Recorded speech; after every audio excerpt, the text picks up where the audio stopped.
I'm back. Yes, I am. It's been a very exciting and very exciting month. I've been away for 3 weeks, not away from home, but away from my videos for 3 weeks, and well, maybe even a month. And I'm super excited to get back into it.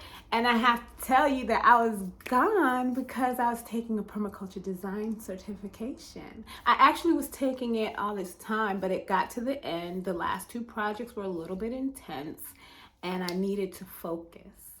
And focus I did. I just needed to clear everything else off my plate to get focused on that. That meant that other things, including my house chores, took a back seat to getting the work done. And sometimes we just have to do that. And it gave me the inspiration. Going through that process gave me the inspiration for today's chat. And look at that sun. Isn't it beautiful? Let's just take a moment to give the sun some glory. God is so good, the way the sun just likes to shine on us and the way the melanin be popping, child. Oh, I'm so excited. And you could probably see it coming out of me, but let's calm down. Talking to myself. Let's take a deep breath.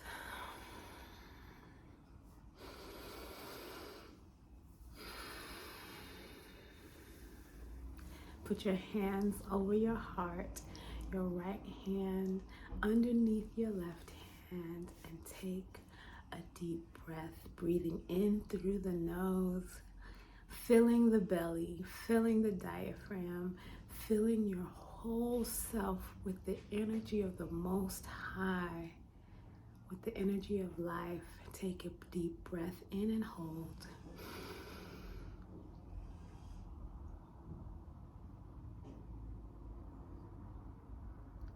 And slowly let it out through your mouth.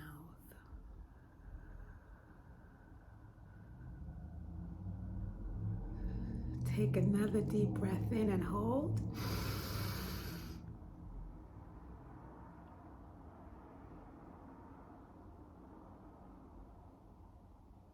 And slowly release it. Let's take one more deep breath and hold.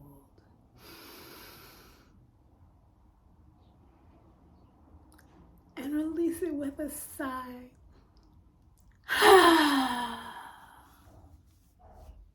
Didn't that feel good? It felt good to me. I hope it felt good to you. Sometimes we just have to calm ourselves down with our breath.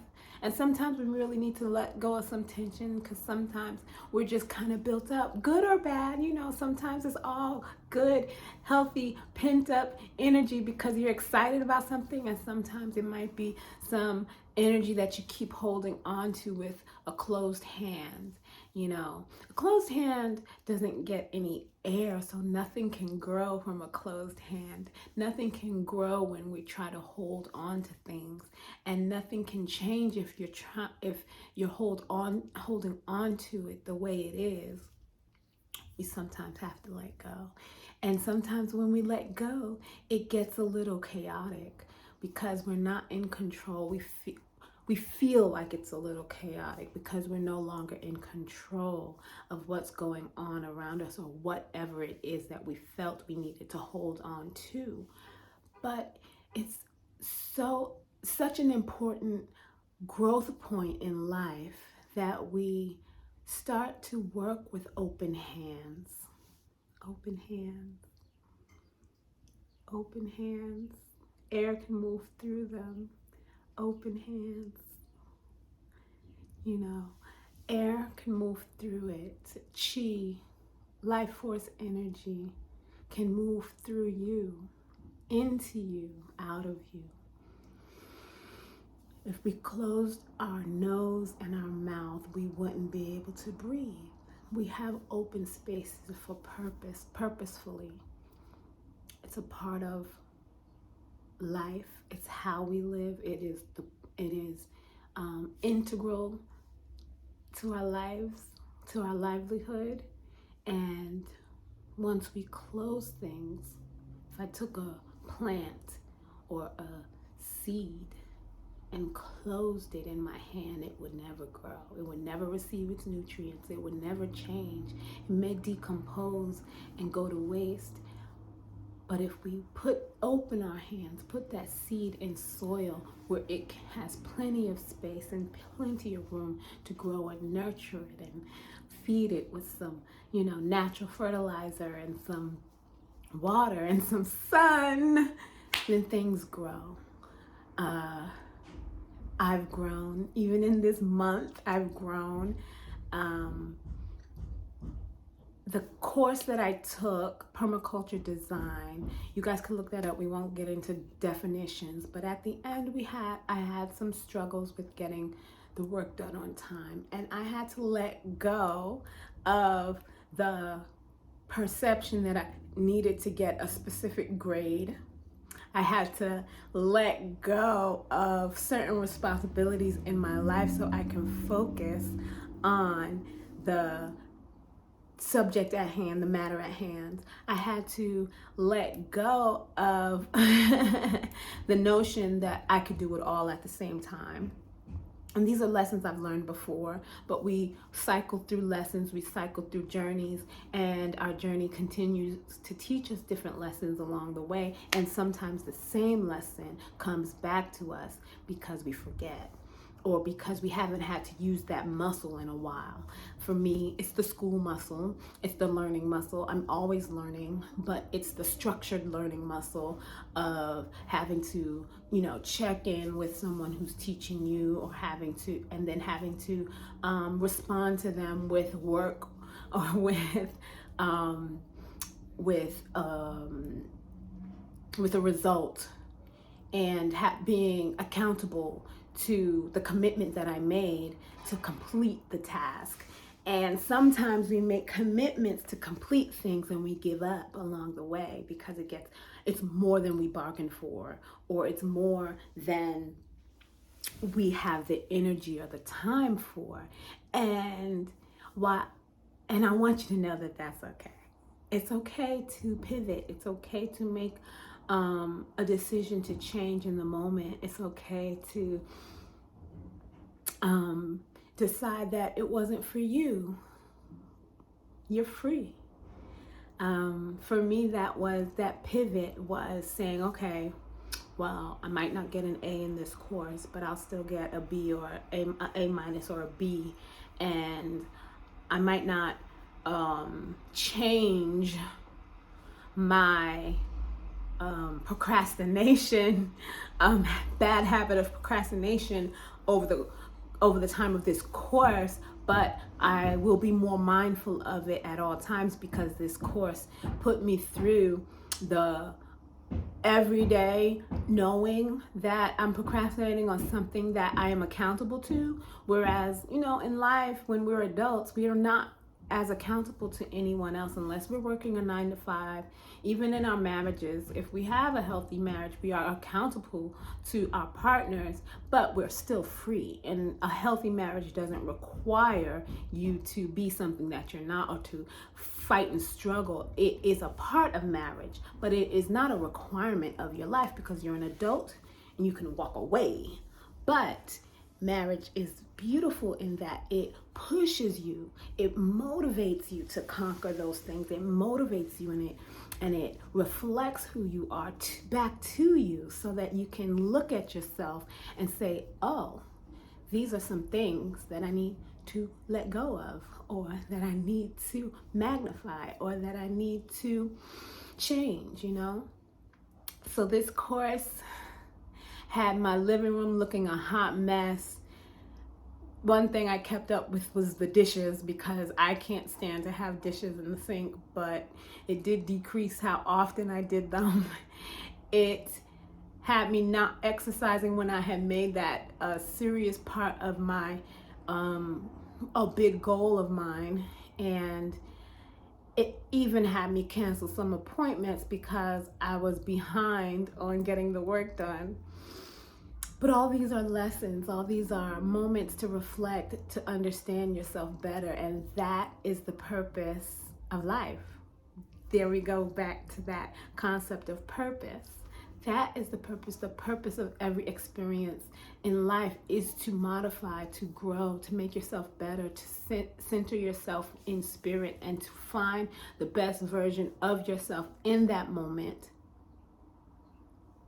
and to live fully and live completely and live freely. So letting go is the phrase of the day, and that was the big lesson that I learned this week. Well, the lesson that I relearned the last few weeks while I was away.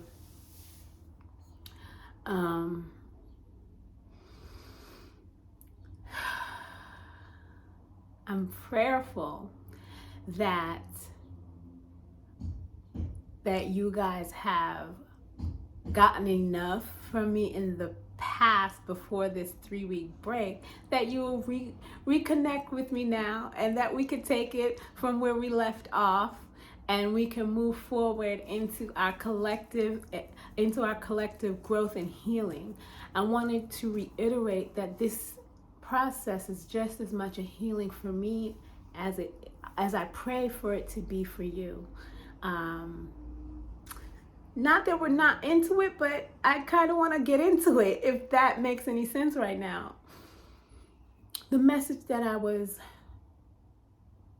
pondering, or the words that Spirit kept putting on my heart also this week, besides let it go, was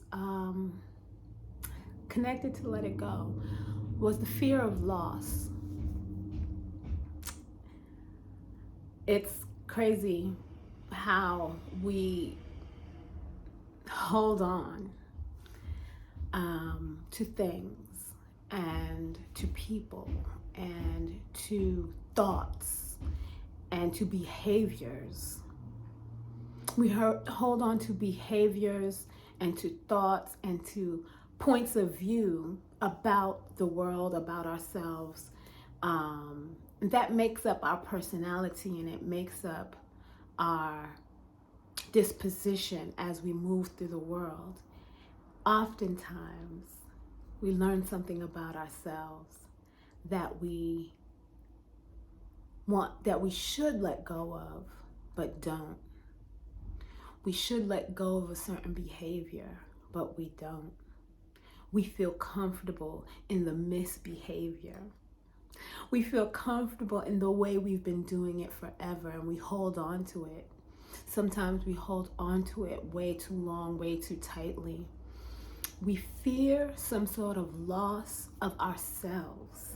We've made up in our mind that we are a person, a thing with these qualities and these behaviors and these habits and these attributes. And if something is plucked out of that, we begin to feel like we are no longer ourselves. And sometimes we hold on to parts of ourselves because we feel comfortable in the discomfort of what that behavior, that attribute, that thing is. We feel fear of losing that part of ourselves. We feel fear in becoming something new. We feel fear in the loss of control when we enter an unknown space. So we hold on to things that we are due to let go of. There's construction happening, guys. If you hear that mess outside, forgive. But the fear of loss will have us crippled. The fear of loss will have us stunt our growth. The fear of loss will have us block our blessings, because we fear the change or the loss of this thing, but we don't realize that when we hold on to something not only can that thing that we're holding on to not get out, but nothing new and nothing great can get in. It's important for you to know that in order to grow, in order to live your most fulfilled life, in order to fulfill the purpose that we have, which is to live completely free and live completely fully, and to experience and to grow our spirit, we need to work with open hands. We need to work with open hearts. We need to work with open minds, open spirits. We can't. The fear of loss starts with self, but it branches out into all of the other aspects of life. The fear of losing a loved one, the fear of losing a relationship, the fear of losing money, the fear of losing a job. As hard as it is even for me, because I suffer from a fear of loss, we all need to let go at some point to the things, let go of the things that hurt us, that prevent our growth, that aren't ours to begin with, that were not meant for us, or that have expired. It was so poignant to have had the experience of going back to school, because it brought up a lot of behaviors that I thought I had overcome, and we will cycle through over and over again until we don't. So either we leave the earth, leave the body, or until we get it, until we get it, you know? And just know that you are a work in progress, that you aren't meant to be perfect, that you are perfectly imperfect, and that the process that we're going through as spiritual beings having a human experience, this is part of that process. This is part of existing in the body and in the world. These are the things we should be focused on instead of the materialistic things that really don't bring us joy. They bring us status, or attention, or it's a false sense of security. It's a false sense of self-worth. Your self-worth has to come from inside. And when we hold on to behaviors, to habits, to things that are not ours to begin with, when we hold on to notions, to theory, to ideologies, we hurt ourselves. We don't see ourselves worthy of the growth. Beyond that, we hold on to a version of ourselves that is not exactly comfortable, but is also familiar, and therefore lacks the fear of the unknown. Let it go. Let whoever that was go. Let that behavior go. Let that fear of the unknown go. The unknown is the darkness. The darkness is the soil that nurtures. The darkness is the womb that feeds us, that grows us. And in the darkness, from the darkness, comes the light, y'all. It's only by facing those fears that we grow in understanding of ourselves. My goodness, God is so good. God is so good, y'all. I just don't have any word. There are no words to express. God really came through, because I didn't even know where I was going with this conversation. I just start talking. I pray and I start talking, and God always comes through. The unknown is the nurturing that we all need. It's the nurturing that I need. And fear will not get us there. We'll avoid it. We'll avoid it. That's it. That's all. That's all. That's all, folks. I pray for you as I pray for myself. I love you as I love myself. I love God with all my heart. And I love you as I love myself. Have an amazing Sunday. All my love. Peace.